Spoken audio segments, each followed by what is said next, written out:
O silêncio gélido da madrugada quebrava-se apenas pelo ronco fraco do motor do velho Gol cinza, uma tentativa vã de aquecer o ar pesado e empoeirado. Helena, 43 anos, sentia o metal gelado do volante contra as mãos calejadas de uma vida de costura que agora parecia um sonho distante. Seus olhos, inchados e secos de tanto chorar, miravam o vulto miúdo dos filhos adormecidos no banco de trás.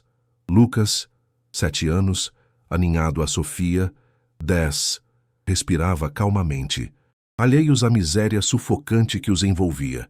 O cheiro de gasolina misturava-se ao mofo úmido dos cobertores finos, comprados às pressas num brechó empoeirado.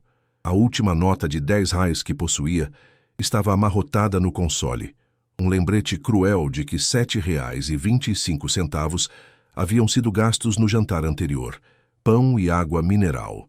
Um fio de esperança rasgado. O estômago de Helena roncava em protesto, um vazio excruciante que se estendia por dias. O despejo veio a 3 manhãs, cruel e rápido, como um golpe seco. Cada fibra de seu ser gritava por um teto, por calor, por um futuro que parecia evaporar como a neblina rastejante daquela manhã. O futuro era apenas uma palavra, vazia como seu bolso. Ela engoliu em seco. Não havia mais lágrimas, apenas um gosto amargo e metálico de ferro na boca. O espaço minúsculo do carro apertava, sufocava seus pulmões. As costas de Helena doíam pela posição forçada. Os músculos tensos, exaustos até o osso. O cheiro de um café velho, derramado dias antes no tapete sujo, trazia um lampejo de uma vida que já não existia mais. Ela recordou-se da voz fria do síndico, há apenas 72 horas, batendo na porta de madeira lascada do minúsculo apartamento alugado. Senhora, preciso das chaves. O aviso foi claro. Foram 3 meses de atraso. Seus 15 anos de casada, as risadas de João, o barulho da máquina de costura cantando alegremente, tudo desmoronava diante daquele instante. As contas médicas de João, uma pilha de papéis brancos e frios, tinham sugado cada centavo, cada sonho futuro. O tumor, implacável, levara seu amor, seu companheiro, sua única fonte de segurança, deixando para trás um vazio oco e uma dívida impagável. A lembrança das mãos de João, tão fortes, agora tão frias, apertava seu peito com força.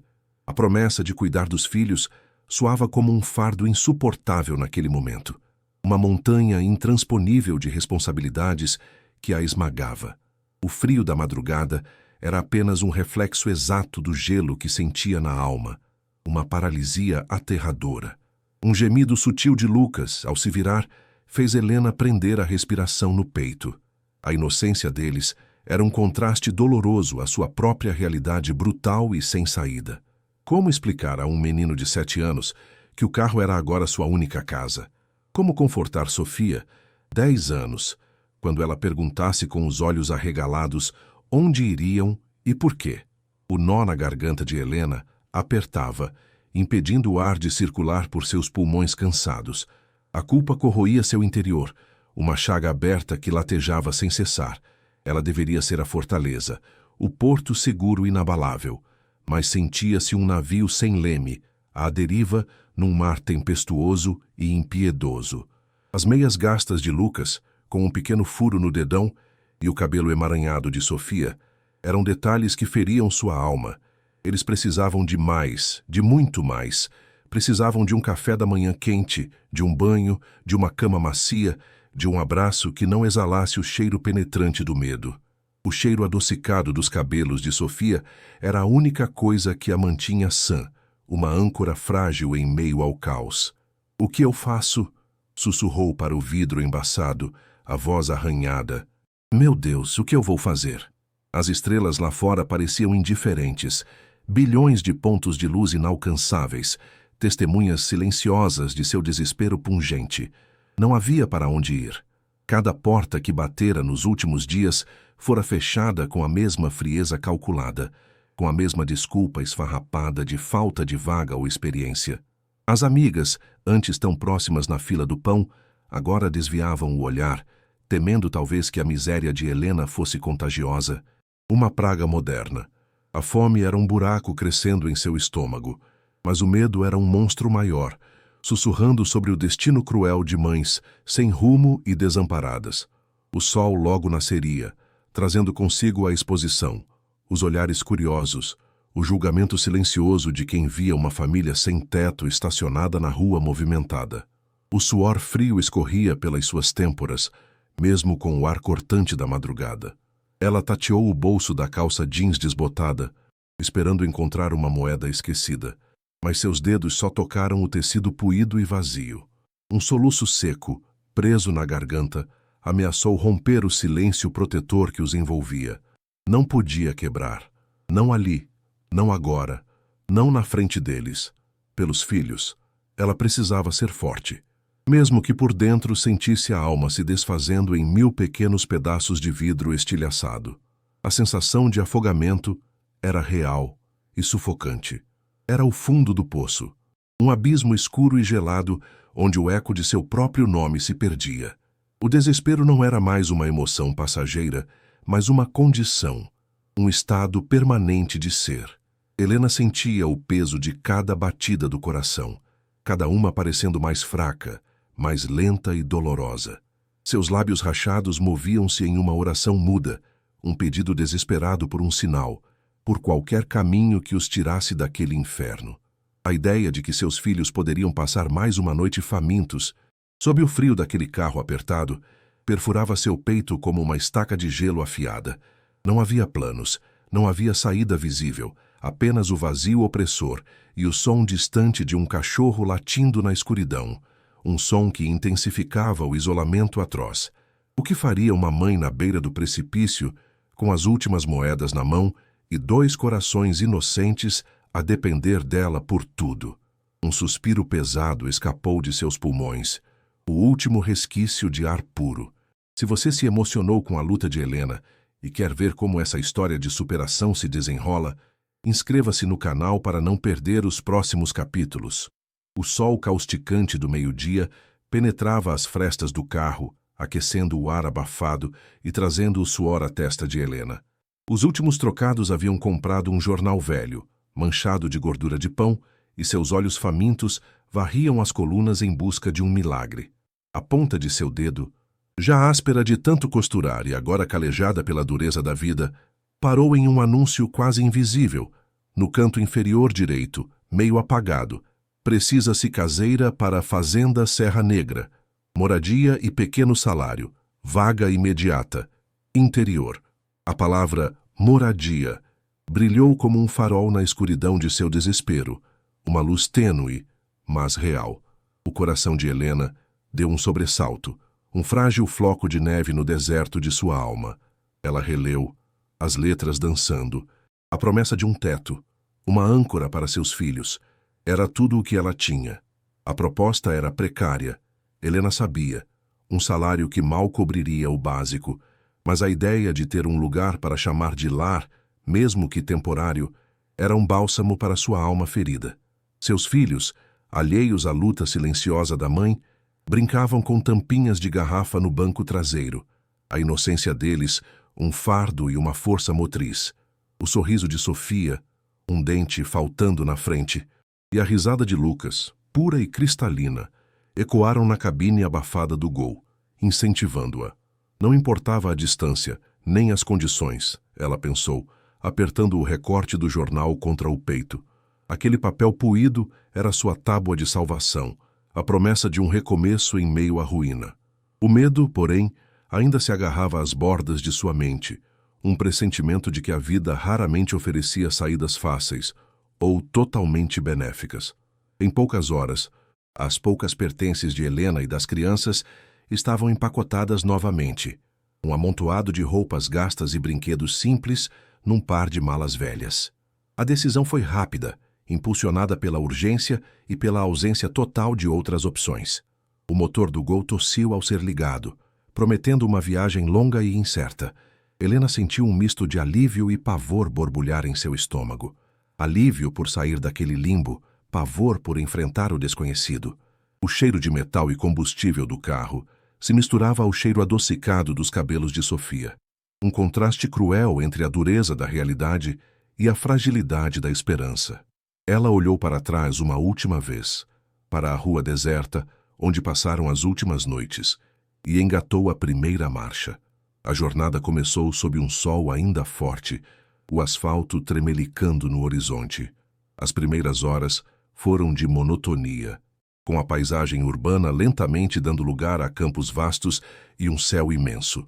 Lucas e Sofia, inicialmente animados com a aventura, logo cederam ao tédio e à sonolência, seus murmúrios infantis diminuindo até se tornarem respirações regulares. Helena sentia a coluna protestar a cada buraco na estrada, suas mãos firmes no volante, os nós dos dedos brancos. A poeira que subia dos pneus não se limitava ao exterior. Ela sentia a areia fina se infiltrando nas narinas, nos pulmões, como se o caminho fosse mais do que físico, mas também uma entrada para um lugar que não deveria existir. À medida que o sol descia, tingindo o céu de laranja e roxo, o asfalto deu lugar a uma estrada de terra batida, que parecia não ter fim. O carro, já cansado, chacoalhava violentamente, levantando nuvens densas de poeira avermelhada que invadiam a cabine, cobrindo tudo com uma camada fina e irritante. Helena tossiu, a garganta arranhando. O cansaço pesava em seus olhos, as pálpebras ardiam. O silêncio da noite que se aproximava era quebrado apenas pelo ranger do carro e pelo chiado fraco do rádio, que teimava em não sintonizar nenhuma estação. A sensação de isolamento começava a se instalar, como um cobertor pesado, trazendo consigo uma pontada de apreensão que ela tentava ignorar. A vastidão do interior se estendia para todos os lados, um mar de escuridão pontilhado por raros focos de luz distante. Helena consultou o mapa velho, o papel amarelado e rasgado nas dobras. Fazenda Serra Negra, depois da bifurcação do Jatobá Centenário. Lia a instrução, quase apagada. O Jatobá surgiu, uma silhueta colossal contra a penumbra da noite. Ela virou, e a estrada se tornou ainda mais estreita, ladeada por arbustos secos e árvores retorcidas. O cheiro de mato e terra molhada invadiu o carro, pesado e denso. Aquele lugar era a personificação da palavra longe. A distância não apenas em quilômetros, mas em espírito, um eco de abandono que ela sentia antes mesmo de chegar. Finalmente, um portão enferrujado, mal visível entre a vegetação rasteira, apareceu. A corrente que o prendia estava quebrada, e o metal retorcido chiava ao toque de Helena. Ela empurrou, e o portão rangeu em protesto, abrindo-se para um caminho de cascalho coberto de mato alto. A luz fraca dos faróis revelou uma paisagem desoladora, árvores secas, esqueletos de antigas cercas e, ao longe, a silhueta maciça e escura de uma casa. Não havia luzes, nenhum sinal de vida, apenas a escuridão densa e o som monótono dos grilos. O coração de Helena martelava no peito, um ritmo ansioso que parecia querer escapar de sua caixa torácica. O medo se materializava, gelado e real. O Gol avançou lentamente pelo caminho pedregoso, o motor fazendo um esforço hercúleo. A casa principal, que antes parecia imponente na escuridão, agora se revelava uma carcaça decadente sob a luz fraca dos faróis. Janelas quebradas, telhas soltas no telhado que parecia ceder a qualquer momento, tinta descascada em grandes placas, revelando a madeira podre por baixo. Um arrepio percorreu a espinha de Helena, misturando o frio da noite com o presságio de algo sinistro. O silêncio absoluto era aterrorizante, apenas quebrado pelo pio distante de uma coruja e o barulho do vento soprando entre as frestas da casa. Um lamento fantasmagórico. Não era um lar, era um túmulo. Helena desligou o motor e o silêncio se tornou ainda mais opressor, engolindo qualquer som. O cheiro que vinha da casa era inconfundível. Mofo, madeira velha, terra úmida e um traço metálico de ferrugem. Ela respirou fundo, tentando conter a onda de náusea que subia à sua garganta. Os filhos acordaram com o balanço do carro e o silêncio repentino. Sofia se espreguiçou, os olhos grandes e curiosos. "Chegamos." "Mamãe?" perguntou Lucas, a voz sonolenta e infantil. Helena forçou um sorriso, tentando esconder o tremor em suas mãos. "Chegamos, meus amores. É a nossa nova casa", disse. mas a mentira amargava em sua boca. Ao abrir a porta do carro, uma rajada de vento frio e úmido a atingiu, trazendo consigo folhas secas e o cheiro pungente de abandono. Ela tateou o chão em busca de algo que pudesse iluminar o caminho, encontrando apenas a lanterna de pilhas que guardava para emergências. A luz fraca dançou sobre a fachada da casa, revelando a extensão da decadência. A porta de madeira, inchada e lascada, rangeu sob seu toque. Ao empurrá-la, uma nuvem de poeira levantou, fazendo-a tossir. O interior era ainda pior. Telhas caídas no chão, formando pilhas de escombros, móveis cobertos por lençóis puídos, cheios de buracos e com uma camada espessa de poeira e teias de aranha. Os passos de Helena ecoaram no piso de madeira podre, um som oco e perturbador. O teto, em algumas partes, estava desabado, revelando o céu estrelado através de buracos ameaçadores. A luz da lanterna revelou ratos correndo pelos cantos, suas patas ágeis produzindo ruídos irritantes. Não havia eletricidade. Os fios pendiam soltos do teto. As tomadas eram buracos escuros na parede. Ela testou uma torneira na cozinha. Um fio de água ferrugem escorreu, fino e mal cheiroso. O cheiro de mofo era onipresente, impregnando o ar, as paredes, tudo. Seus pulmões ardiam a cada inalação. Um lembrete cruel da insalubridade do lugar. Uma onda de desespero a atingiu com a força de um soco. A falsa esperança se desfez como castelo de areia. As contas médicas, o despejo, a fome, o carro e agora aquilo. A fazenda Serra Negra não era uma solução. Era um novo degrau para baixo, um abismo ainda mais profundo do que o que ela pensou ter deixado para trás. O frio da casa entrava por seus ossos, fazendo-a tremer incontrolavelmente, mas era o frio na alma que mais a machucava. A promessa de um teto era uma mentira cruel, entregando-lhe uma ruína. Seu estômago revirou, e um choro preso na garganta ameaçava explodir, mas ela se conteve. A mente de Helena girava, procurando uma lógica, uma saída, mas só encontrava mais desespero. As paredes mofadas pareciam sussurrar histórias de abandono. O chão rangera a cada passo, e o vento, que uivava pelas frestas, soava como um lamento. A ideia de que ela havia arrastado seus filhos para um lugar ainda mais perigoso e insalubre do que o carro fez o coração dela se apertar numa dor excruciante. As lágrimas, antes secas, agora brotavam quentes e abundantes, escorrendo silenciosamente pelo rosto marcado pela exaustão. Ela se encostou numa parede úmida, sentindo a frieza da pedra, a aspereza do mofo, e se deixou escorregar até o chão empoeirado. Lucas e Sofia, percebendo o silêncio angustiado da mãe, abraçaram suas pernas, os pequenos corpos irradiando um calor reconfortante. Helena sentiu o cheiro de suor infantil e a pureza de suas cabeças contra seu corpo. O toque deles era a única coisa que a mantinha minimamente ancorada, o único fio de vida em meio a tanta desolação.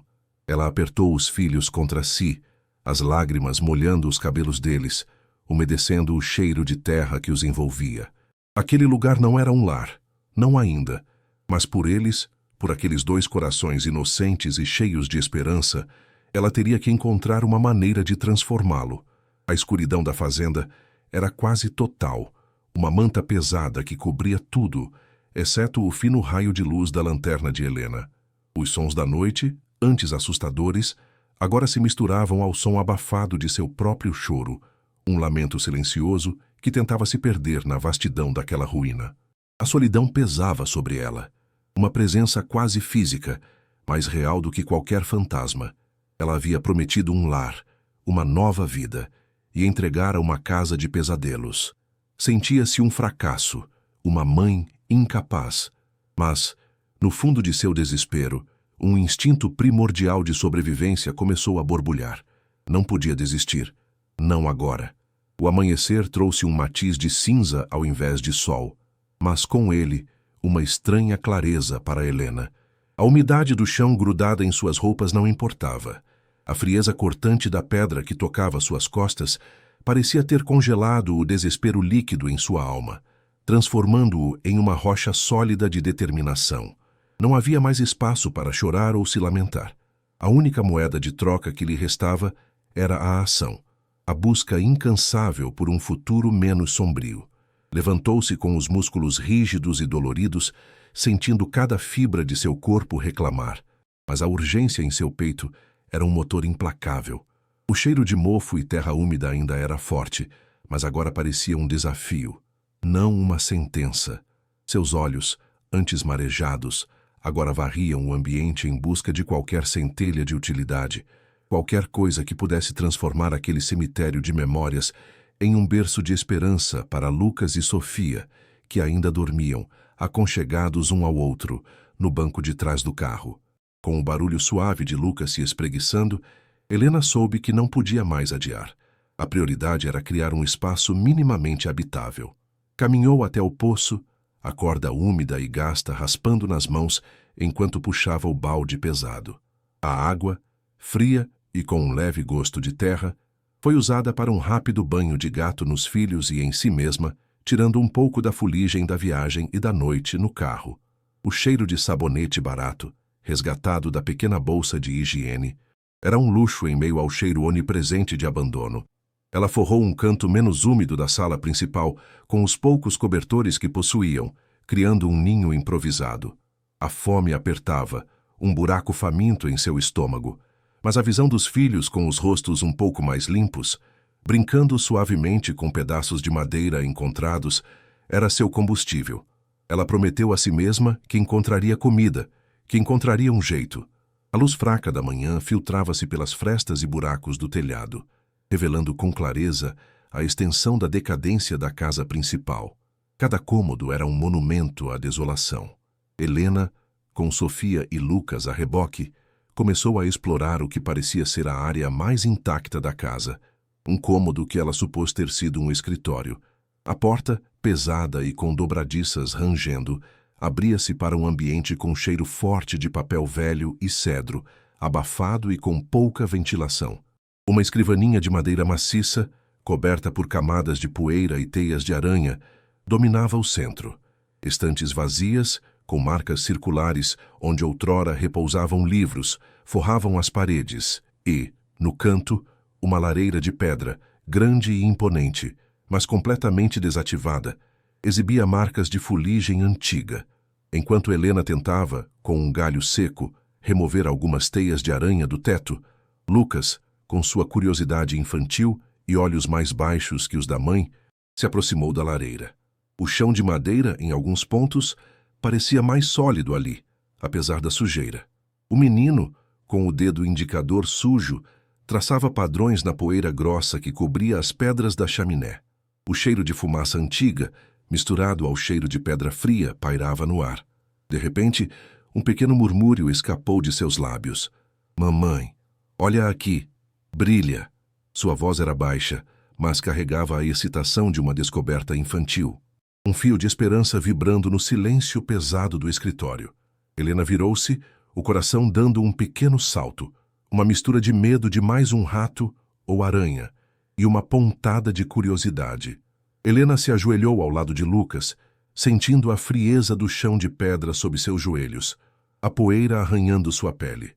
O menino apontava para uma fresta quase imperceptível entre as pedras que formavam a base da lareira, bem no canto inferior esquerdo. Entre as lascas de cimento antigo e uma fina camada de fuligem endurecida, um pequeno reflexo metálico capturava a pouca luz que entrava pela janela empoeirada. Era um brilho tênue, quase imperceptível, mas que se destacava contra o cinza opaco das pedras. O cheiro de fuligem era forte ali, misturado ao cheiro de terra, mas a pequena fagulha de luz parecia gritar por atenção. A garganta de Helena ficou seca. Uma onda de adrenalina percorreu suas veias, um pressentimento de que aquilo não era um mero pedaço de vidro. Com a ponta dos dedos, Helena tentou descolar a sujeira e a fuligem que cobriam a fresta, mas a camada era densa e resistente. Seu coração batia um ritmo acelerado contra as costelas, uma mistura de excitação e apreensão. Sentia o metal frio da base da lareira e a aspereza das pedras sob seus dedos. "Lucas, você consegue uma daquelas lascas de madeira fininhas que você estava usando para brincar?" A voz dela saiu um pouco rouca, a tensão se acumulando em sua garganta. O menino prontamente entregou um pequeno graveto. Com mais cuidado, Helena usou o graveto para raspar a sujeira, e o brilho metálico se intensificou. Não era apenas um pedaço de metal. Parecia ser parte de algo maior, oculto.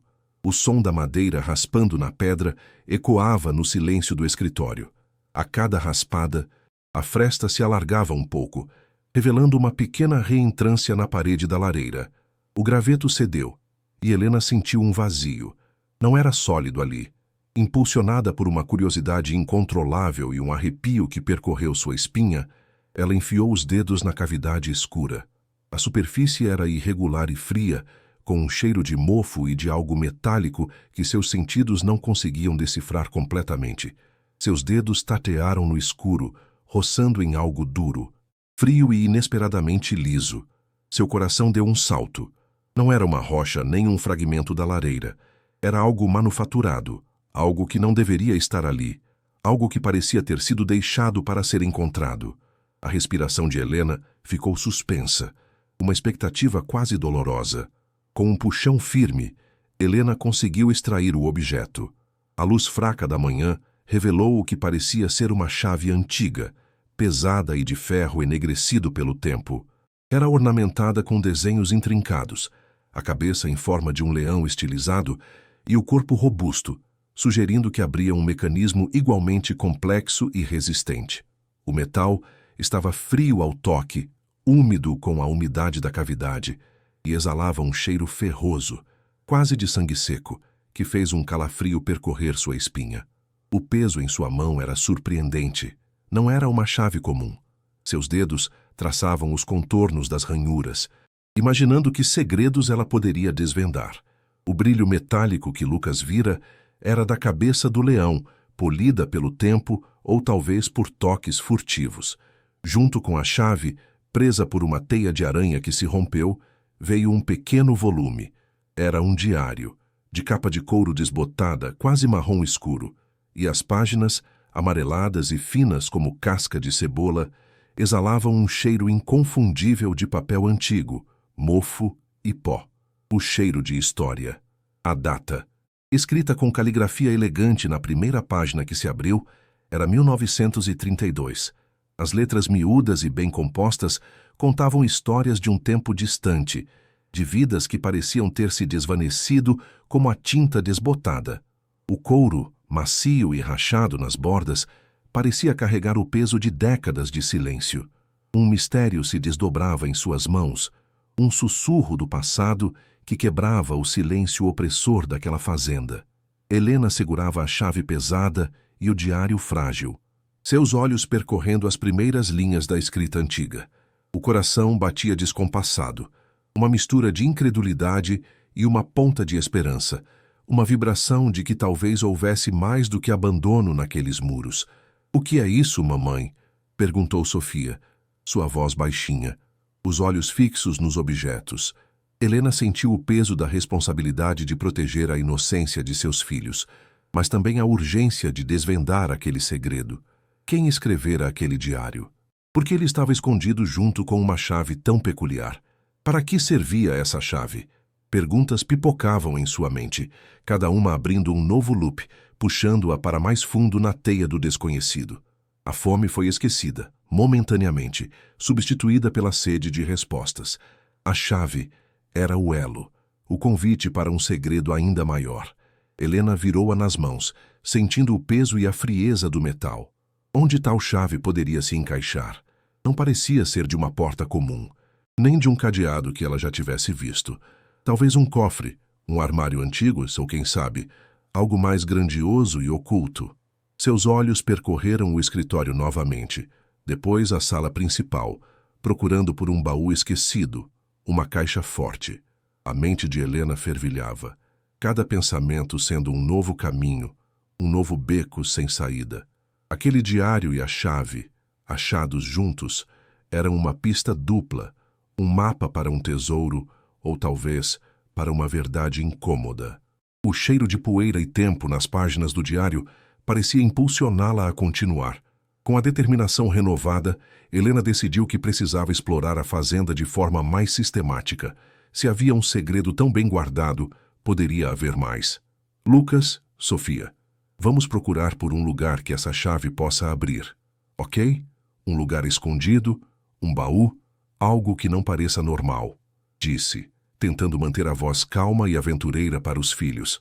Lucas, sempre ansioso por uma missão, assentiu com os olhos brilhantes. Sofia, um pouco mais apreensiva ou mais curiosa, seguiu a mãe. Começaram pela casa, tateando as paredes em busca de tábuas soltas, examinando cantos escuros. O cheiro de mofo e de madeira podre estava em todo lugar, mas agora Helena buscava algo diferente, algo fora do padrão de decadência. A busca os levou para fora da casa principal, em direção às construções anexas. O celeiro mais antigo, uma estrutura maciça de madeira escura e telhado quebrado, ficava um pouco afastado, quase engolido pela vegetação rasteira. O cheiro ali era de feno seco, misturado com terra úmida, e o odor característico de animais, embora não houvesse mais nenhum por perto. A madeira rangia sob os passos, e o ar era pesado e abafado, cheio de poeira e partículas de feno. Telhas quebradas no chão, ferramentas enferrujadas esquecidas em cantos escuros, pilhas e mais pilhas de feno seco, amontoadas em montanhas que quase alcançavam o teto. Parecia um lugar esquecido, um canto do tempo onde o passado repousava intocado. Enquanto Helena revirava algumas ferramentas velhas, Lucas, com sua energia inesgotável, pulava e explorava as pilhas de feno. O cheiro doce e seco do feno subia em nuvens, pinicando o nariz e a garganta. "Mamãe, essa aqui é muito alta", exclamou, apontando para uma das maiores pilhas, que parecia ter sido acumulada há décadas, um verdadeiro monte de palha dourada e compactada. Ao se aproximar, Helena notou que aquela pilha específica parecia diferente das outras, mais densa, mais regular, quase como se estivesse cobrindo algo. O cheiro ali era um pouco mais abafado, e ao tatear a borda da pilha, sentiu uma resistência incomum. Seu coração gelou novamente. Uma intuição. Com a ajuda de Lucas, empurraram o feno. Não foi fácil. A palha estava compactada e seca, soltando pequenos pedaços que grudavam nas roupas e nos cabelos. O esforço fez os músculos de Helena arderem, mas a curiosidade era mais forte que a dor física.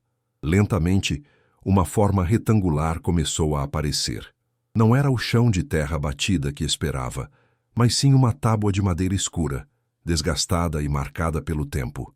No centro, incrustado, um anel de ferro enferrujado que servia de puxador, uma portinhola, um alçapão. O metal estava frio e áspero ao toque, e o cheiro de ferrugem era forte, misturando-se ao feno e à terra. A respiração de Helena ficou presa em sua garganta. O anel do alçapão estava preso por um cadeado antigo, de ferro maciço e também coberto por uma pátina de ferrugem. Era um cadeado robusto, com um buraco de chave peculiar que parecia perfeitamente talhado para a chave que Helena encontrou. Ela tirou a chave do bolso, as mãos tremendo ligeiramente. O metal frio da chave tocou o metal igualmente frio do cadeado. O encaixe foi perfeito. Um som suave de metal no metal que ecoou no silêncio do celeiro. Um clique baixo e seco, quase inaudível, mas que reverberou na alma de Helena como um trovão. O cadeado se abriu com um ranger doloroso, como se estivesse protestando contra ser perturbado após tantos anos de sono. O ar ao redor pareceu vibrar com a expectativa. Com o cadeado removido, Helena segurou o anel de ferro e puxou o alçapão. Um rangido alto e prolongado ecoou pelas vigas do celeiro, levantando uma nuvem de poeira fina que pinicou seus olhos e narinas. O cheiro que subiu da abertura era de terra seca e ar estagnado, mas, surpreendentemente, não havia o forte cheiro de mofo que permeava o resto da fazenda. A escuridão abaixo era quase total, um abismo de mistério. Sofia apertou a mão de Helena, seus pequenos dedos frios. "Tem medo, filha?" perguntou Helena, a própria voz um pouco embargada. A luz fraca do dia mal penetrava a abertura, mas a promessa de algo mais abaixo era palpável, quase gritando para ser revelada. Com cautela, Helena pegou a lanterna e apontou para dentro do buraco. Uma escada de madeira rústica, mais sólida, descia para a escuridão. Fiquem aqui em cima, ok?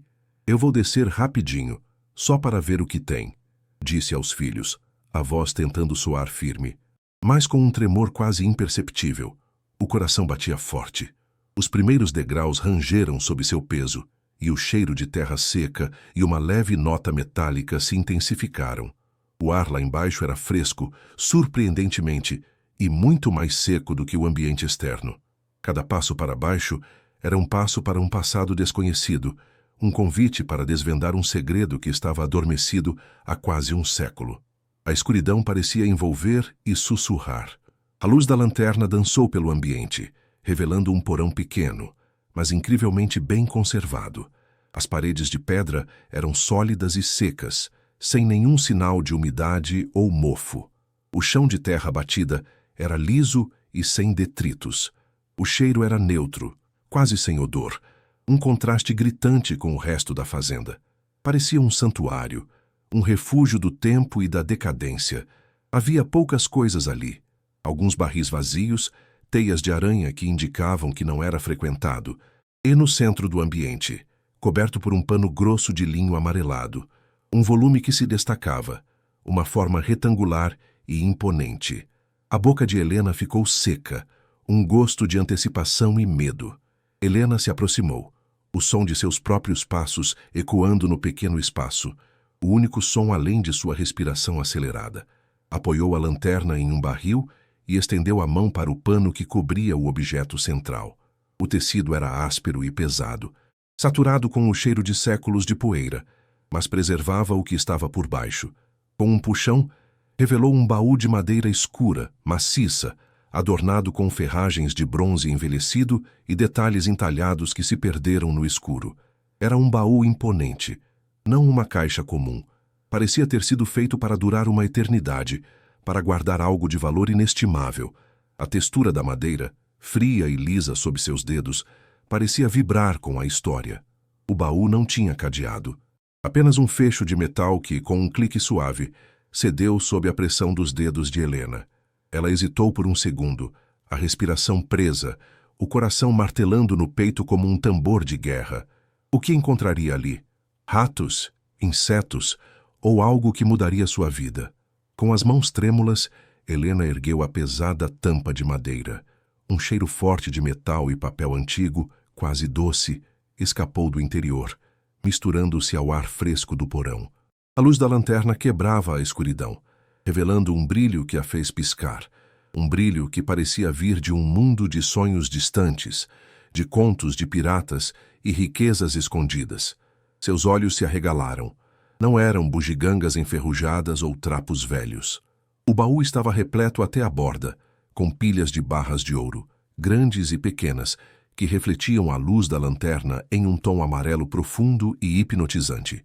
Entre as barras, moedas antigas, algumas com as faces de imperadores e reis que ela mal reconhecia de livros de história, douradas e pesadas, reluziam. O peso do ouro era quase palpável, um calor frio que irradiava do tesouro. Helena estendeu a mão, seus dedos roçando o metal liso e gelado. Nunca vira tanto ouro, nem em filmes. O som da respiração ofegante de Helena era o único a quebrar o silêncio, um som de choque e incredulidade. O cheiro de riqueza. Mas não era apenas ouro. Abaixo das camadas de barras e moedas, envolvidos em panos de linho, havia maços de documentos antigos, papéis amarelados e quebradiços ao toque, com caligrafias elaboradas e carimbos desbotados. Helena desdobrou um, sentindo o cheiro de papel velho e tinta seca. Eram escrituras de terras, títulos de posse, mapas com marcações, todos datados de décadas atrás. Seu nome? Coronel Horácio Medeiros, o primeiro dono da fazenda. Cada documento parecia sussurrar uma história esquecida, uma narrativa de propriedades e direitos, que agora estava em suas mãos. O peso dos papéis era leve, mas a responsabilidade que eles carregavam parecia esmagadora. No fundo do baú, sob os documentos, havia um volume maior de diários, também de capa de couro, mas mais robustos que o primeiro. A caligrafia era a mesma, inconfundível, do coronel Horácio Medeiros. Estas eram as memórias mais detalhadas, os registros íntimos de um homem que havia vivido uma vida secreta. O cheiro de couro e papel envelhecido era mais intenso aqui, quase inebriante. Helena folheou rapidamente, os olhos captando palavras soltas como terra, negócio, suborno. O tesouro não era apenas o ouro, era a história, a verdade contida naquelas páginas. Ela sentiu o peso dos séculos de segredos desenterrados, uma responsabilidade imensa cair sobre seus ombros. Helena recuou, sentando-se no chão empoeirado, o baú aberto diante dela como uma ferida no tempo. A chave, o pequeno diário, o ouro, os documentos, os diários maiores do coronel. A cabeça dela girava. A fome, o desespero de dias atrás. Parecia uma lembrança distante. Uma onda de choque a atingiu, seguida por incredulidade, depois um medo gelado. Por que tudo isso estava aqui? Quem era esse coronel? O que significava tudo aquilo? A promessa de um teto havia se transformado em um portal para um mistério sombrio, uma riqueza inesperada e uma verdade que parecia perigosa. O silêncio do porão era preenchido apenas pelo ritmo frenético de seu próprio coração e pelas novas perguntas que surgiam, mais pesadas que as barras de ouro. Os diários maiores do coronel Horácio Medeiros, empilhados no fundo do baú, exalavam um cheiro mais intenso de história, de segredos guardados a 7 chaves que agora clamavam por ser revelados. Helena, ainda com a lanterna em uma das mãos, sentou-se no chão de terra batida do porão, sentindo a frieza úmida que contrastava com o calor febril de sua mente. Seus dedos, antes ocupados em costurar sonhos em panos, agora tremiam ao folhear as páginas amareladas, finas como casca de cebola, que continham a caligrafia elegante e precisa do coronel. As letras miúdas, escritas com uma tinta desbotada, pareciam sussurrar histórias de um tempo distante, de um mundo que ela mal podia conceber, mas que de alguma forma estava intrinsecamente ligado àquela ruína e àquele ouro. O silêncio do porão era um cúmplice pesado, testemunhando a cada virar de página a desconstrução de uma verdade velada. A cada linha que seus olhos varriam, o choque crescia, transformando a mera curiosidade em uma apreensão gélida. Os primeiros registros falavam de negociações de terras, de oportunidades, de expansão da fazenda. Mas o tom rapidamente se tornava mais sombrio. Palavras como desapropriação, resistência e acordo forçado começaram a surgir com frequência perturbadora. As datas, todas dos anos 1930, remetiam a um período de grande instabilidade social e política, um terreno fértil para a injustiça. Helena sentia um nó se formando em seu estômago, um pressentimento de que o tesouro de ouro não era apenas uma fortuna escondida, mas sim a prova material de um crime, a cristalização da dor e da perda de muitos. A narrativa do coronel Medeiros desdobrava-se em detalhes cruéis, como ele, em conluio com um grupo de políticos inescrupulosos da época, orquestrava a grilagem de terras de pequenos agricultores. As famílias, muitas delas descendentes de poceiros e com gerações enraizadas naquela terra, eram sistematicamente enganadas, coagidas e, em alguns casos, violentamente expulsas de seus lares. O suor frio escorria pelas têmporas de Helena enquanto ela lia sobre as táticas utilizadas, as ameaças veladas, a exploração da ignorância e da vulnerabilidade daqueles que tinham apenas a terra como sustento. A dor de seus antepassados parecia ecoar nas palavras do coronel. Uma injustiça que atravessava o tempo e a atingia em cheio. O ouro no baú, que antes brilhava como uma promessa de salvação, agora parecia ter uma aura macabra. Os diários explicavam a função da riqueza. Não era apenas um tesouro pessoal, mas o pagamento por essa vasta operação de grilagem. Grandes somas eram destinadas a subornar oficiais do governo local e regional, garantindo a legalização dos documentos forjados e a anulação dos títulos legítimos dos agricultores. O brilho metálico das barras parecia cegá-la, manchado pelo suor e pelas lágrimas daqueles que foram despojados. O cheiro de metal e papel velho misturava-se ao gosto amargo na boca de Helena, uma náusea que subia à sua garganta, um peso moral que esmagava seu peito. A trama, porém, não era tão simples. Os diários revelavam a traição que levou o coronel a esconder o tesouro. Seu sócio, um influente advogado chamado Dr. Almeida, fora o principal articulador jurídico da grilagem. Mas, ao invés de compartilhar a fortuna e os riscos, Almeida, astuto e ambicioso, traiu o coronel, fugindo com os documentos oficiais que provavam as fraudes e que ele havia prometido desaparecer. O coronel, tomado pela fúria e pelo medo de ser exposto e perder tudo, escondeu o ouro e os diários, acreditando que um dia poderia recuperar os papéis e se vingar. A amargura e a paranoia do coronel se mostravam palpáveis nas páginas. Um aviso tácito sobre o perigo de tamanha riqueza e segredos. Helena sentiu um arrepio percorrer sua espinha. O ouro, os documentos de posse de terras falsificados, os títulos legítimos que o Dr. Almeida levara e os diários que detalhavam tudo, era uma história completa de corrupção, roubo e traição. Aquela fazenda não era apenas uma ruína, era um túmulo de segredos, um memorial vivo de uma injustiça brutal. O peso daquele conhecimento era quase insuportável, mais pesado que qualquer barra de ouro. Ela não havia encontrado uma solução para seus problemas, mas sim um problema imenso, uma herança de dor e um fardo moral. Seus filhos, lá em cima, dormindo inocentemente, dependiam dela para desvendar aquela teia de mentiras e encontrar a verdade. A mente de Helena ligava os pontos com uma velocidade assustadora.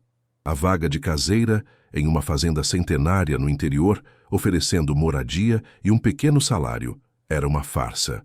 A fazenda não era apenas abandonada, era um relicário de um crime.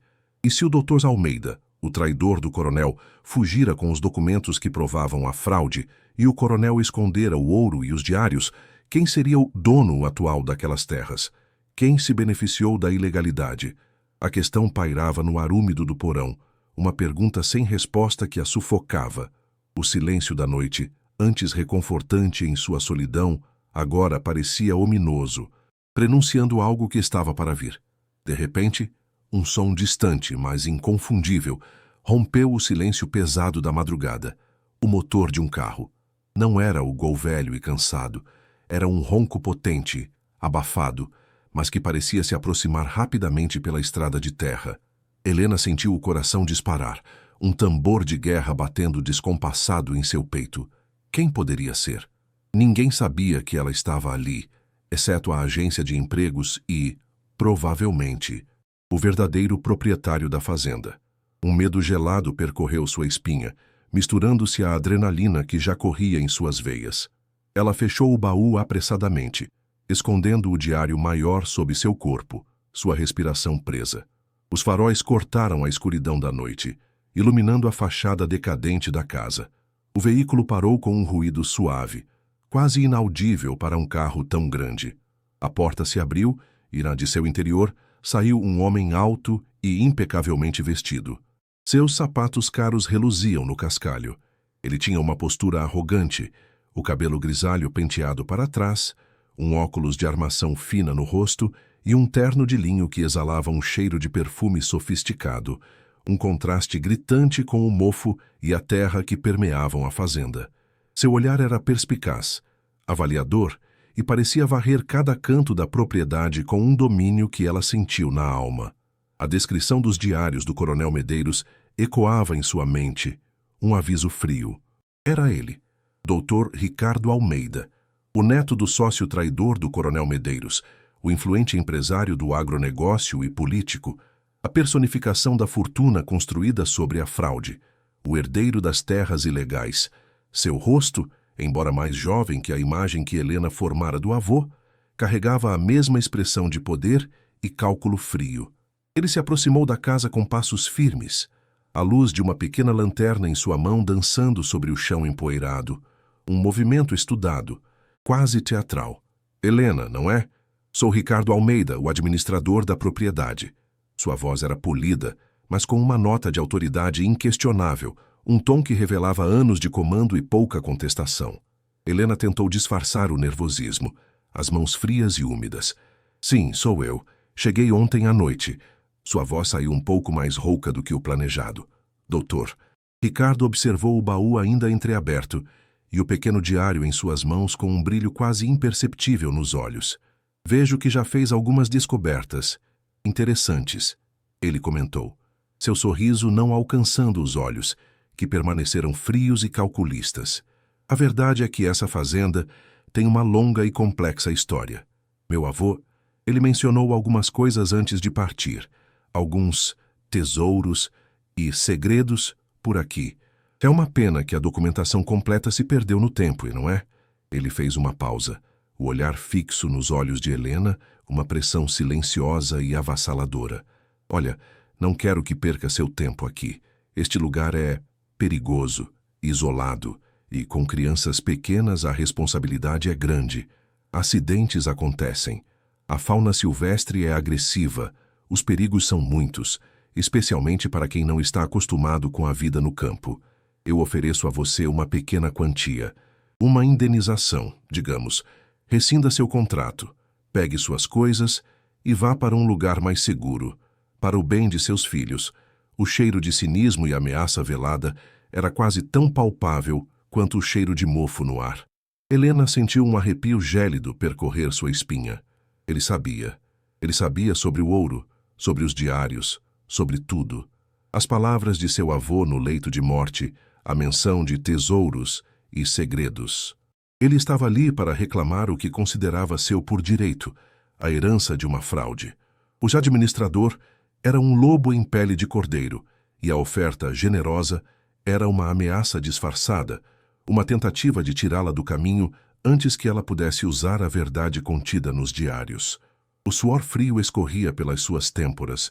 O medo pelo que poderia acontecer com seus filhos se instalava em seu peito, uma dor aguda e penetrante. O sorriso do Dr. Ricardo se alargou, um brilho de satisfação nos olhos. Então, o que me diz, Helena? Pense bem. Segurança. Um valor que te permita recomeçar em um lugar melhor, longe de todos os problemas que esta velha fazenda pode trazer. E, claro, longe de acidentes que ninguém quer que aconteçam, especialmente com crianças. É uma proposta justa, não acha? A última frase foi carregada de um peso que não deixava dúvidas. Era um ultimato, um aviso sombrio e cruel, uma faca afiada pairando sobre sua cabeça e a de seus filhos. A pressão era imensa, a ameaça explícita na subentendido. Ela precisava decidir, e rápido. O ouro brilhava fracamente no fundo do baú, uma riqueza que se tornou um fardo perigoso.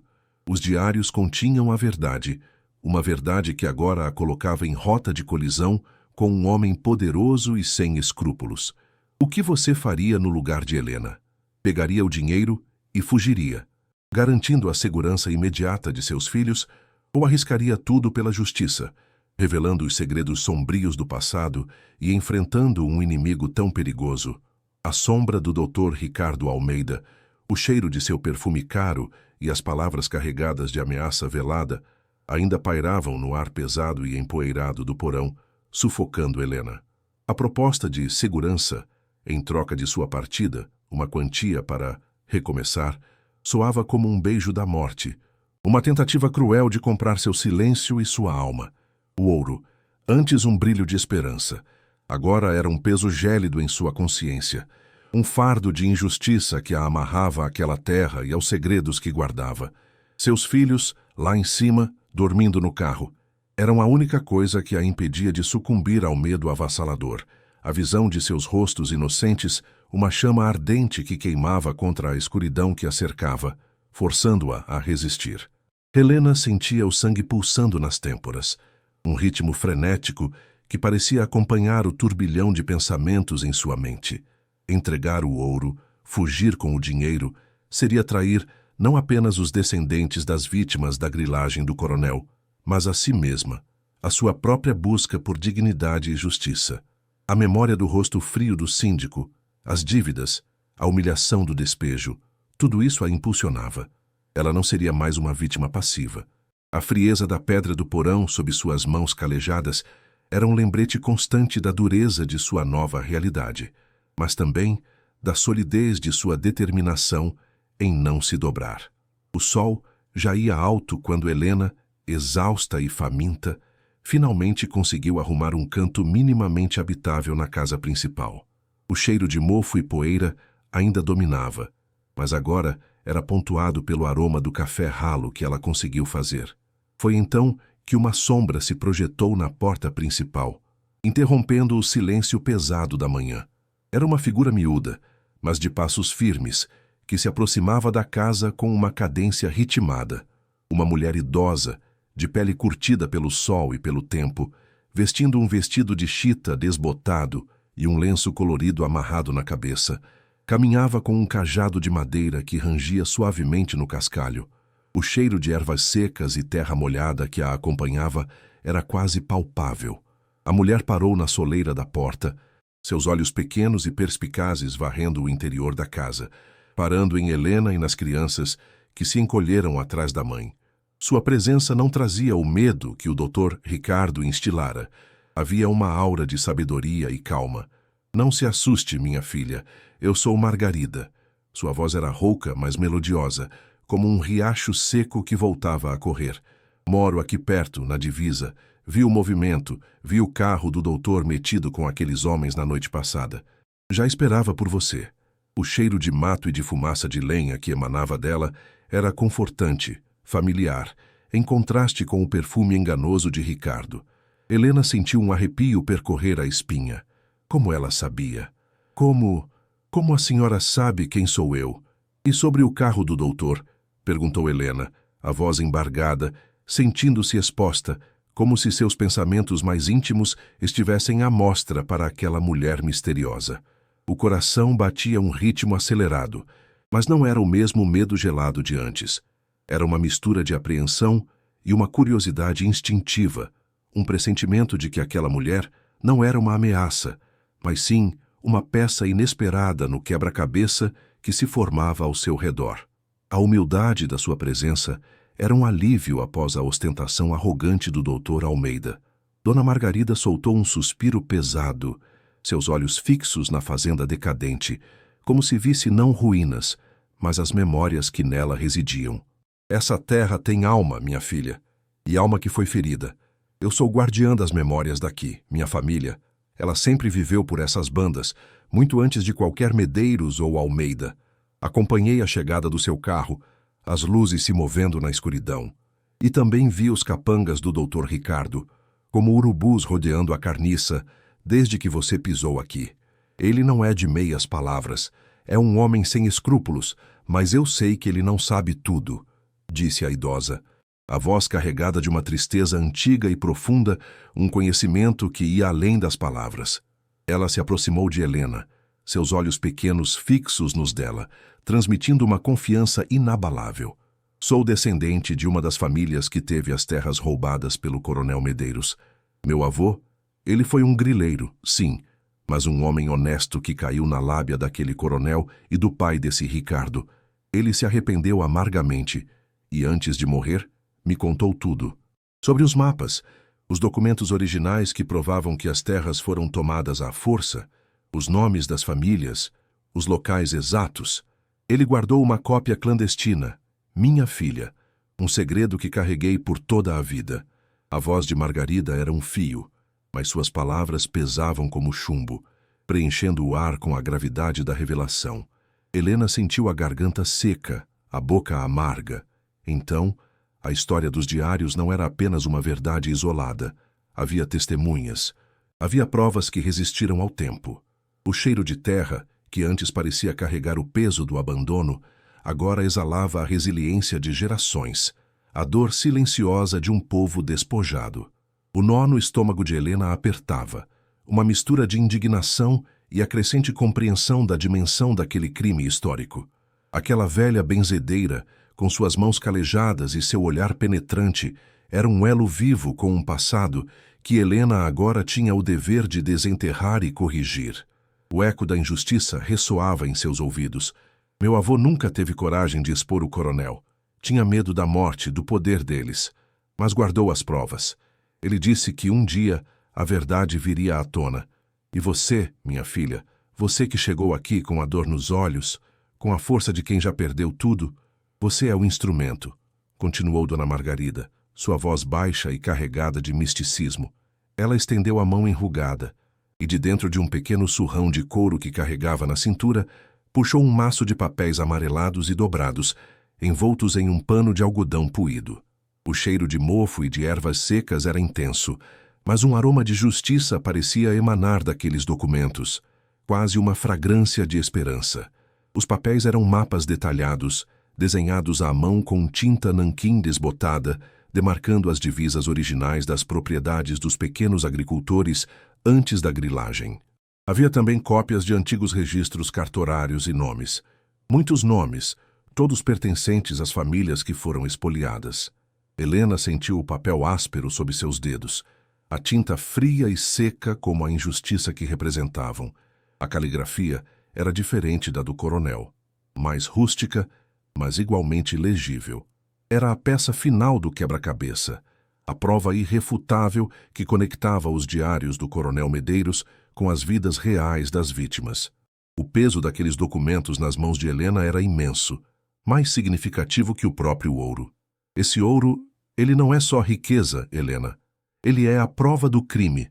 Mas essas aqui, Dona Margarida tocou os documentos com um respeito quase reverencial. Essas aqui são as vozes dos que foram silenciados. A verdadeira riqueza não é o metal que brilha, mas a justiça que esses papéis podem trazer. O doutor Ricardo sabe que há algo por aqui, mas ele procura apenas o ouro. Ele não sabe da existência desses mapas. Eles podem derrubar todo o império de mentiras que a família Almeida construiu. A voz da benzedeira era uma oração, uma súplica silenciosa, mas um comando inegável. Os olhos de Helena arderam com a verdade que se revelava em toda a sua crueza. Helena sentia o tremor nas mãos enquanto segurava os documentos e o diário do coronel.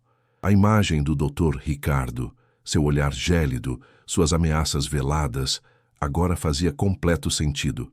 Ele não estava apenas interessado no tesouro.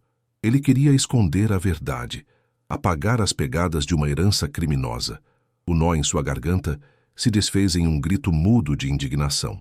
Seus filhos mereciam um mundo melhor, um mundo onde a justiça prevalecesse, onde a história não fosse convenientemente apagada. A responsabilidade era gigantesca, mas a visão de Sofia e Lucas, brincando inocentemente no chão empoeirado, transformava o medo em uma coragem indomável.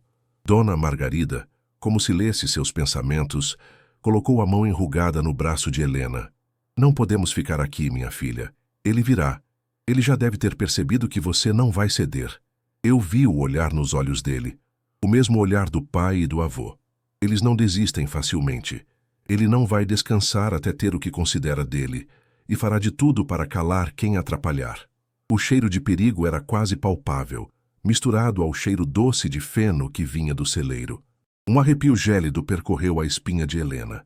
A certeza de que a ameaça era real e iminente, e que a noite traria consigo mais do que apenas a escuridão. Helena sabia que a velha tinha razão. Ricardo não era homem de esperar.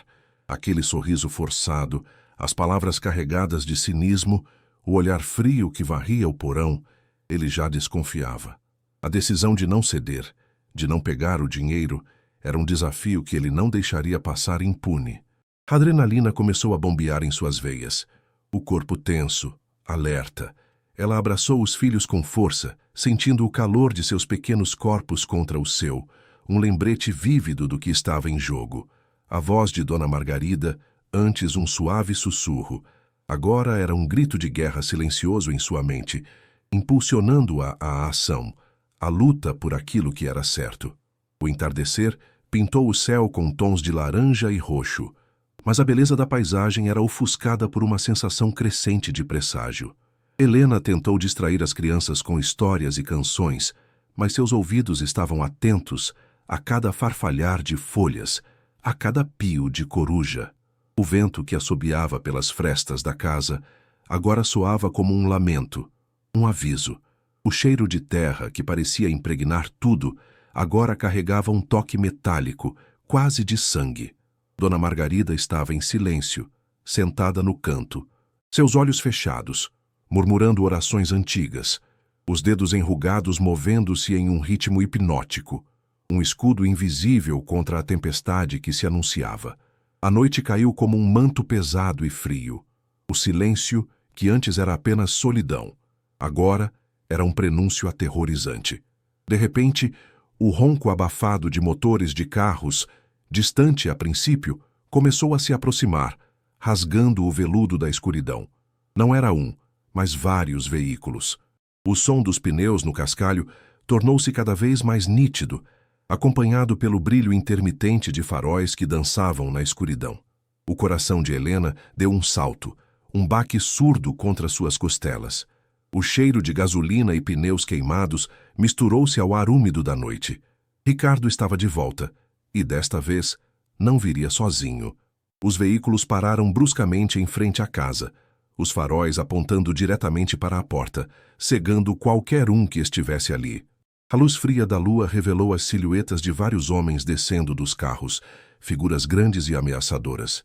O barulho de portas batendo, de passos pesados no cascalho e vozes roucas e masculinas quebrando o silêncio da noite eram como marteladas no peito de Helena.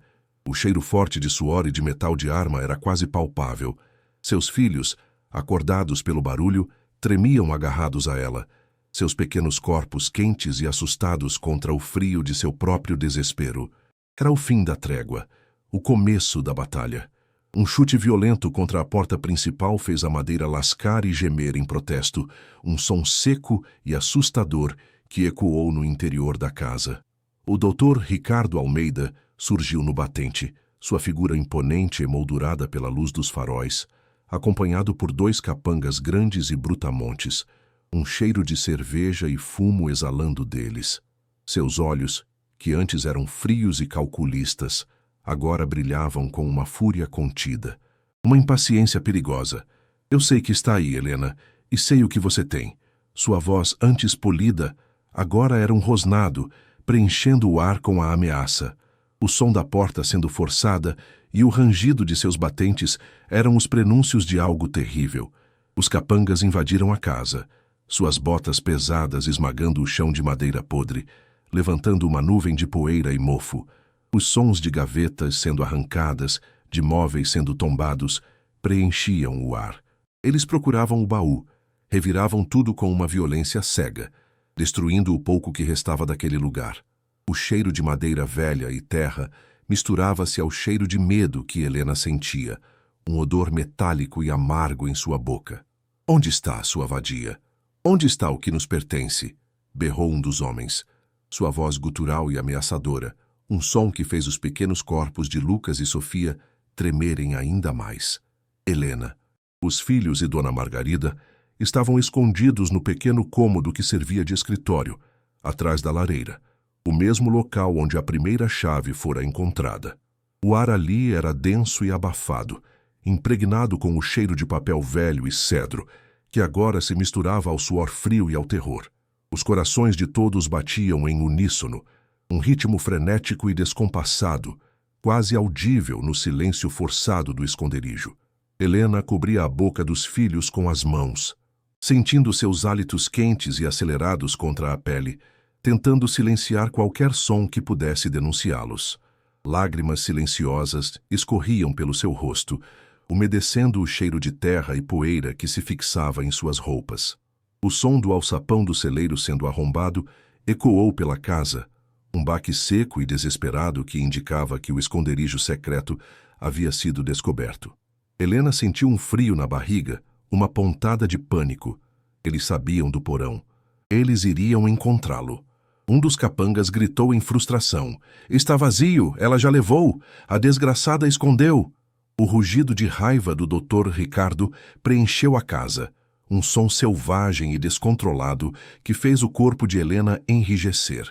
A ameaça havia se transformado em fúria, e a busca pelo ouro e pelos diários intensificaria, tornando o perigo ainda mais imediato e real. Ele não vai descansar até encontrar você, Helena.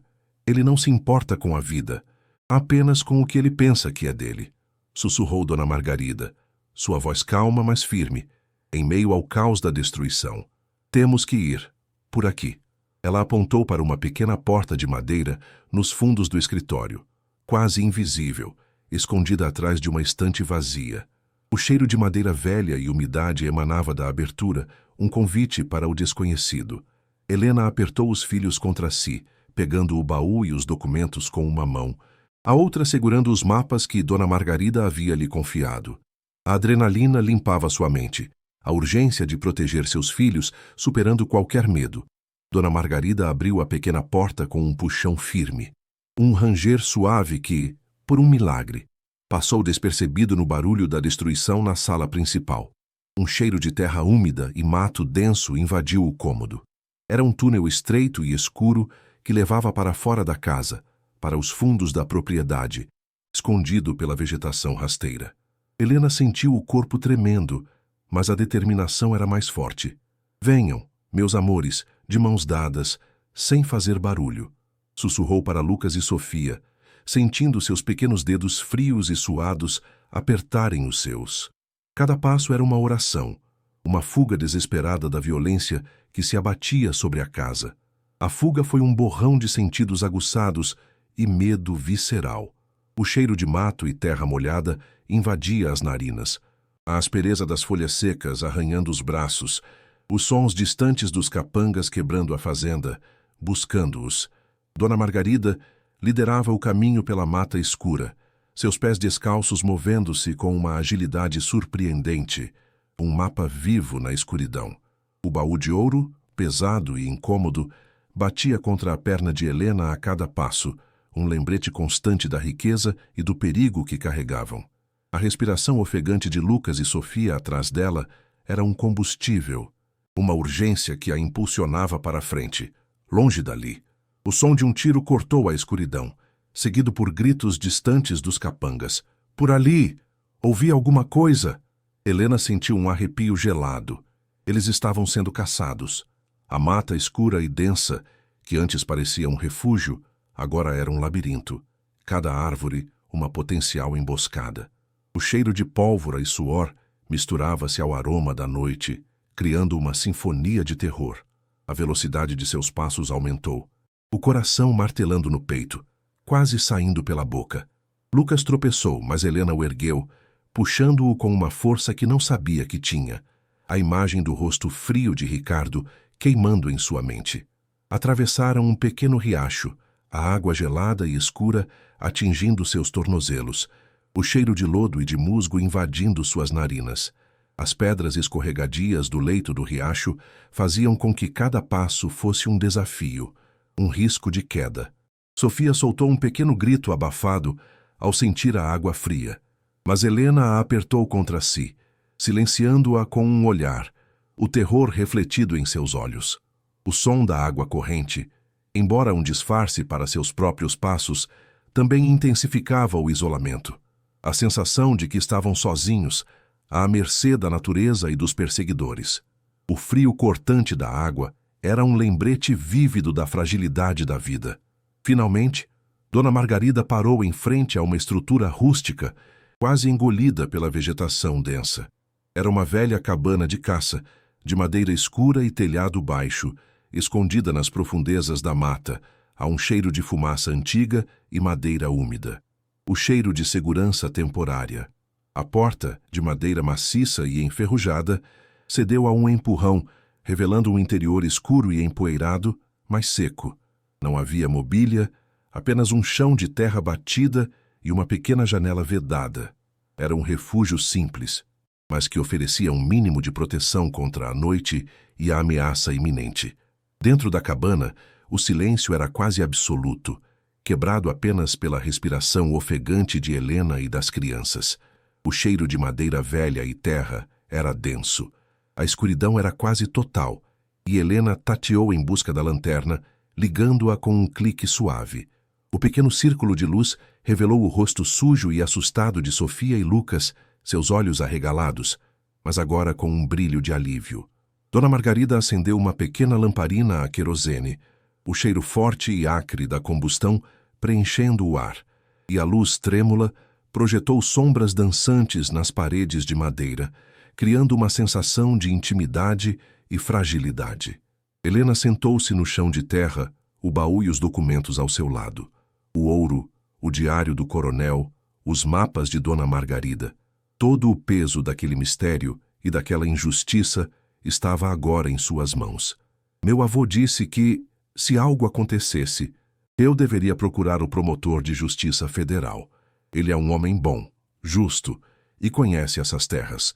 Eu já o avisei que algo estava por vir, disse Dona Margarida, sua voz baixa, mas cheia de uma esperança renovada. O cheiro de esperança misturava-se ao cheiro de medo, mas a balança parecia pender para a justiça. O cheiro de fumaça antiga e madeira úmida preenchia a pequena cabana, um aroma de refúgio após a noite de terror que haviam acabado de sobreviver. A luz trêmula da lamparina a querosene bruxuleava no centro do minúsculo cômodo, projetando sombras alongadas e dançantes nas paredes de madeira que atenuavam o pavor visceral que ainda corroía as entranhas de Helena. Ela sentia a exaustão profunda, cada músculo do corpo latejando, mas também uma clareza mental renovada, um propósito que ardia como uma brasa em seu peito. Dona Margarida, sentada serenamente em um toco de árvore liso e gasto pelo tempo, sua face enrugada, agora iluminada pela luz fraca, confirmou com uma voz rouca e firme: "Meu contato, o promotor Vasconcelos. Ele é um homem íntegro, um dos poucos que ainda acredita na justiça, na lei. Ele ouve os invisíveis, minha filha." A menção de um nome, de uma figura de autoridade legítima e respeitada, trouxe um fio de esperança tangível, um bálsamo para o medo persistente. Os diários do coronel Horácio Medeiros, pesados e cheios de tinta desbotada, o ouro maciço e frio ainda guardado no baú de madeira escura, e os mapas antigos que Dona Margarida guardava como um tesouro sagrado. Todas as peças do quebra-cabeça estavam ali, empilhadas no chão de terra batida, prontas para serem apresentadas, para contarem sua história. Helena sentia o peso desses documentos não mais como um fardo esmagador, mas como uma arma, uma voz poderosa para aqueles que foram brutalmente silenciados ao longo de décadas. A manhã começava a clarear timidamente lá fora, o canto suave e melodioso dos pássaros rompendo o silêncio pesado da mata. Mas para Helena, aquele era o canto da justiça, se aproximando com a alvorada.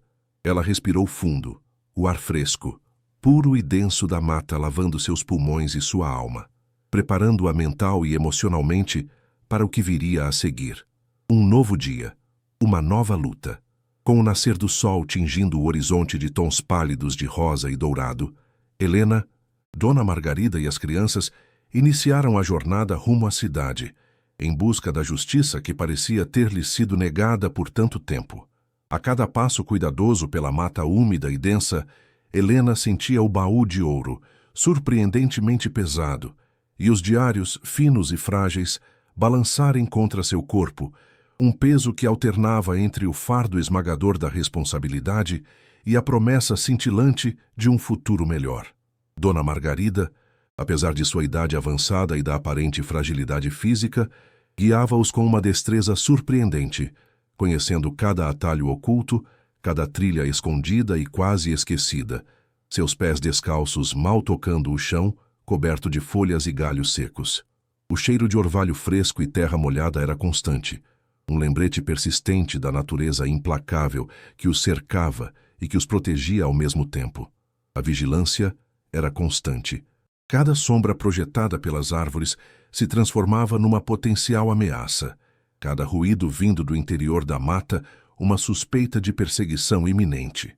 Finalmente, após horas de caminhada silenciosa e extenuante, sob o sol que agora castigava a pele, encontraram um carro discreto, que o promotor Vasconcelos havia prudentemente enviado, esperando-os em um ponto remoto e previamente combinado da estrada de terra batida.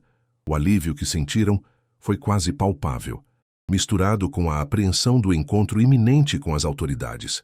O cheiro de couro novo e ar-condicionado no interior do veículo contrastava abruptamente com o cheiro rústico e selvagem da mata e o mofo das roupas de Helena. A cidade surgiu lentamente no horizonte, uma mancha cinzenta de concreto e fumaça. Um mundo diferente e distante daquele que haviam deixado para trás, mas um mundo onde a lei ainda tinha voz e onde a justiça poderia, finalmente, ser ouvida. A entrada no prédio imponente e cinzento do Ministério Público Federal, no coração da capital, foi um contraste chocante e quase surreal para Helena e as crianças. Do silêncio profundo e acolhedor da mata, passaram para o burburinho constante e impessoal de telefones tocando sem parar, o farfalhar incessante de papéis sendo manuseados e o cheiro onipresente de café forte misturado à tinta de impressora e ao desinfetante hospitalar. O promotor Vasconcelos, um homem de semblante sério e com um olhar perspicaz que parecia penetrar a alma, aguardava-os em uma sala reservada, exalando uma aura de autoridade calma. Inicialmente, havia um ceticismo polido em seu rosto. A rotina de lidar com casos complexos e muitas vezes infundados haviam-lhe ensinado a ser prudente. Mas à medida que Helena, com a voz embargada pela emoção e o cansaço, e a ajuda pontual de Dona Margarida, desenrolava a história intrincada, a expressão do promotor mudava gradualmente, de ceticismo para uma crescente e sombria constatação da verdade. O baú de ouro foi aberto sobre a mesa fria de metal, o brilho intenso das barras e moedas antigas refletindo a luz fluorescente do escritório, um brilho de prova irrefutável e chocante. Os diários do Coronel Medeiros foram expostos, suas páginas amareladas e quebradiças, contando a história brutal da grilagem de terras, e, finalmente, os mapas de Dona Margarida, com as demarcações originais e legítimas das terras roubadas, eram a peça final do quebra-cabeça, irrefutáveis. O cheiro de papel velho e mofo, que acompanhava os documentos e o baú, preenchia o ar do recinto, misturando-se ao cheiro asséptico da burocracia. Não havia mais dúvidas.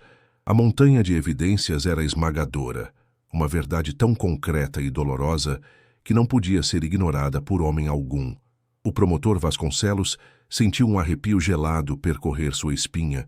A gravidade histórica do que estava diante dele era imensa e incontestável. A máquina da justiça, uma vez acionada por tamanha evidência, moveu-se com surpreendente e quase assustadora celeridade, demonstrando a gravidade do caso. O promotor Vasconcelos, após constatar a robustez e a incontestabilidade das provas apresentadas por Helena e Dona Margarida, acionou imediatamente as equipes especializadas da Polícia Federal. O cheiro de formalidade institucional e uma urgência palpável preenchia o ar no escritório do promotor, enquanto agentes federais de semblante sério, profissional e uniforme impecável chegavam rapidamente, cada movimento calculado e preciso, exalando um ar de competência e determinação. Helena sentia um misto avassalador de alívio e incredulidade, como se o que estava acontecendo fosse um sonho bom e distante demais para ser real. Era como se, de repente, um peso gigantesco, que a oprimia há dias, fosse tirado de seus ombros, um fardo moral e existencial que ela carregava desde o momento em que, por pura sorte, encontrara o baú de ouro e os diários. As impressões digitais foram meticulosamente coletadas de cada documento. As barras de ouro foram pesadas e catalogadas com precisão milimétrica, e cada página dos diários antigos foi meticulosamente fotografada e digitalizada, garantindo a integridade das provas. O som dos cliques das câmeras fotográficas, o farfalhar contínuo de papéis, as vozes baixas e profissionais dos agentes, tudo isso compunha a sinfonia da justiça em plena ação. O processo, embora fosse burocrático e lento em sua precisão técnica, era irreversível, e Helena sentia em cada fibra de seu ser que algo irreversível e profundamente bom havia sido colocado em movimento, algo que mudaria a vida de muitas pessoas. A sensação de vindicação, de que a verdade finalmente prevaleceria sobre a mentira e a opressão, era um calor suave que se espalhava pelo seu peito, um contraste bem-vindo com o frio gélido e o medo paralisante que sentira na noite anterior. A notícia da prisão do Dr. Ricardo Almeida se espalhou como um incêndio incontrolável, varrendo a região e os círculos políticos e empresariais. Agentes da Polícia Federal invadiram sua luxuosa propriedade, localizada em um condomínio exclusivo na cidade. Os sons estridentes de sirenes e o barulho de mandados de busca sendo cumpridos, quebrando a calma da manhã na mansão. Um cheiro de poder corroído e de ilegalidade exposta pairando no ar. Ele foi pego de surpresa em seu café da manhã. Sua expressão inicial de choque e incredulidade, gradualmente se transformando em uma fúria contida e impotente, que não podia mais ser direcionada a Helena. As imagens de sua prisão, capturadas pelas câmeras de TV e exibidas nos telejornais de alcance nacional, contrastavam violentamente com a imagem de homem público respeitável, empresário de sucesso e político influente que ele havia cuidadosamente construído e mantido por anos. Seus bens, incluindo as imensas extensões de terra griladas, foram imediatamente confiscados pela justiça e bloqueados, e uma vasta e complexa investigação foi aberta para desvendar a intrincada rede de corrupção e crimes agrários que sustentava seu império familiar há décadas. O cheiro de seu perfume caro e importado que ele exalava não podia mais esconder o fedor nauseabundo da corrupção e da fraude que agora expunha sua vida e a de seus antepassados. A arrogância que ele ostentava se desfez em pedaços, substituída pela humilhação pública. Helena soube que, embora a luta contra a injustiça ainda não tivesse terminado completamente, a cabeça da serpente havia sido cortada e o corpo começaria a se desintegrar. A justiça, embora dolorosamente tardia, estava começando a mostrar suas garras afiadas, alcançando os poderosos e os intocáveis. O silêncio que se seguiu à sua prisão, após a efervescência das notícias, foi mais alto que qualquer grito de desespero, o som ensurdecedor da queda de um império construído sobre mentiras e roubo. Com a prisão do Dr. Ricardo Almeida e o início do desmantelamento de sua rede de corrupção, veio a inevitável questão sobre o destino do ouro encontrado no baú. Para muitos, a fortuna materializada em barras e moedas antigas seria a resposta para todos os problemas, a chave para uma vida de luxo e segurança. Mas Helena, com a sabedoria profunda que a miséria mais cruel lhe ensinara e a dignidade inabalável que a mantinha de pé, mesmo nos momentos mais sombrios, recusou-se veementemente a ficar com o tesouro para si mesma. O brilho do ouro, que outrora representara a cobiça desenfreada e o crime hediondo do coronel Medeiros, agora, em suas mãos, deveria ser transformado em um farol de reparação e esperança. Em uma coletiva de imprensa concorrida, organizada pelo Ministério Público Federal, ao lado do promotor Vasconcelos e de uma emocionada Dona Margarida, cujos olhos marejados refletiam a dor e a alegria de gerações, Helena anunciou sua decisão. O ouro, avaliado em milhões, seria usado integralmente para criar um fundo de indenização para os descendentes das famílias prejudicadas pela grilagem de terras, um gesto poderoso de cura para as feridas abertas e sangrentas do passado. O cheiro de solidariedade genuína e uma esperança renovada preenchia o ar, algo que ela, em sua vida de privações, nunca imaginou que pudesse sentir novamente com tanta intensidade.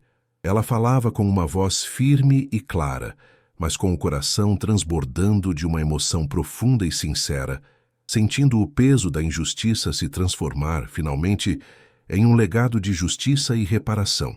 O som dos aplausos e o incessante clique dos flashes das câmeras dos fotógrafos eram um testemunho estrondoso da sua escolha ética, um reconhecimento público e merecido de sua integridade e altruísmo.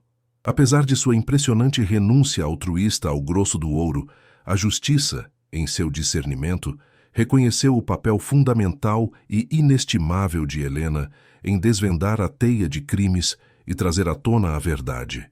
Uma parte justa e equitativa do tesouro, proporcional ao seu sacrifício pessoal, ao perigo que ela e seus filhos enfrentaram e à importância de sua descoberta, foi legalmente a ela destinada como compensação.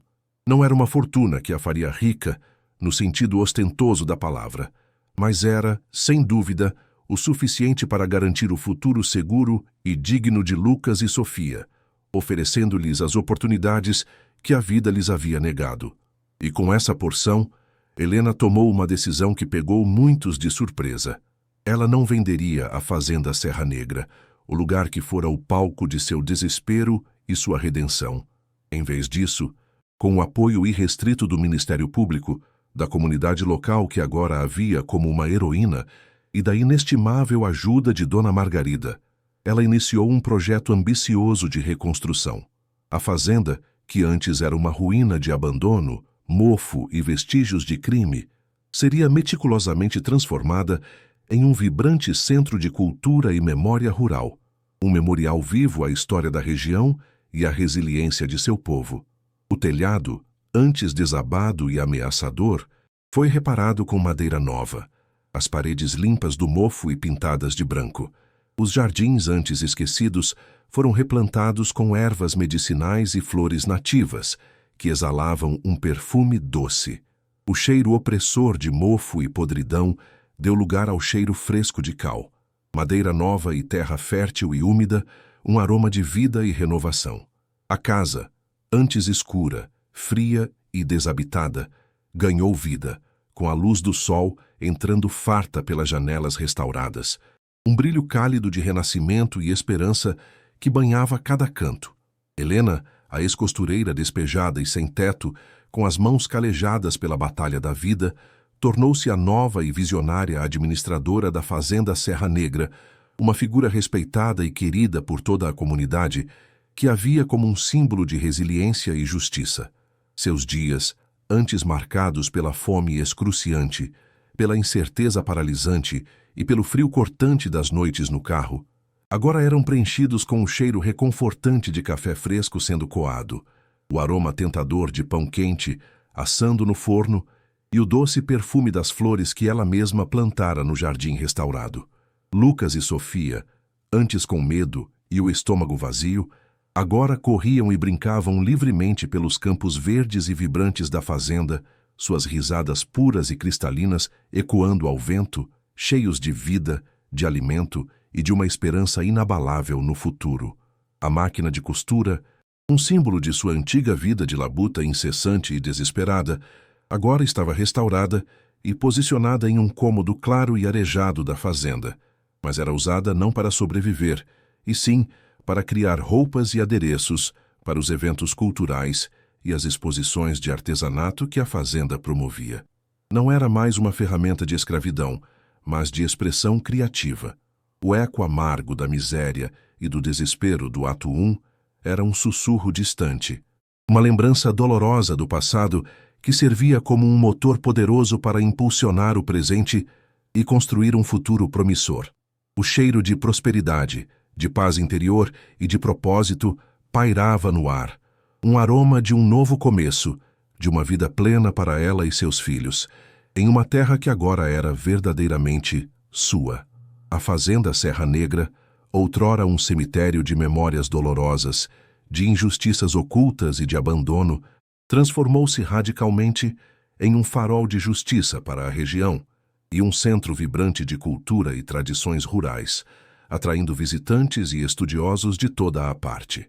O cheiro opressor de mofo e de podridão que a envolvia deu lugar ao cheiro saudável de terra arada, de lavouras renovadas, de madeira recém-tratada e da promessa de vida nova.